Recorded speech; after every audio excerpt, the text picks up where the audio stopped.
మరి మన కోసం పాలమూరు రంగారెడ్డి ఎత్తిపోతల పథకాన్ని తలపెడితే 90% పనులు పూర్తి చేసి మీ నార్లాపూర్ కాడికే వచ్చి ఒక పంపు కూడా ఆన్ చేసి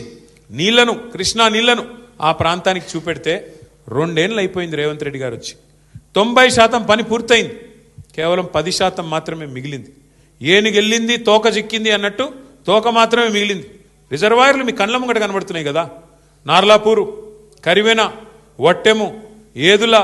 ఉద్దండాపూరు రిజర్వాయర్లన్నీ పూర్తయి రెడీగా ఉన్నాయి ఈయన చేయాల్సింది ఏంది మనం అప్పటికే కాలువలకు కూడా టెండర్లు పిలిచినాం ఈయన రాగానే ఆ టెండర్లు రద్దు చేసినాడు రద్దు చేస్తే చేసినాడు మళ్ళీ పిలవచ్చు కదా 10 పైసలతో అయిపోయేదానికి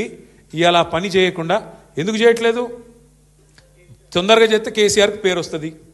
పాలమూరు రంగారెడ్డి కేసీఆర్ గారు కట్టిండని చెప్పి యాద్ చేసుకుంటారు కేసీఆర్కు పేరు వస్తుంది వాళ్ళ పాత బాస్కు కోపం వస్తుంది వాళ్ళ పాత బాస్ ఎవరో తెలుసు కదా మీకు ఆయన కోపం వస్తుంది నువ్వు మా నీళ్ళు ఎట్లా తీసుకుపోతారా నువ్వు మా చెంచగాడు లెక్క ఉండాలి కానీ పెద్దోళ్ళలాగా యాక్టింగ్ చేస్తున్నావు ఏంది ఆయన కోపం వచ్చి ఊరుకుంటాడా అందుకే ఆ భయంతో ఇవాళ మొత్తానికైతే కాలమూరును ఎండబెట్టే ప్రయత్నం పండబెట్టే ప్రయత్నం చేస్తున్నాడు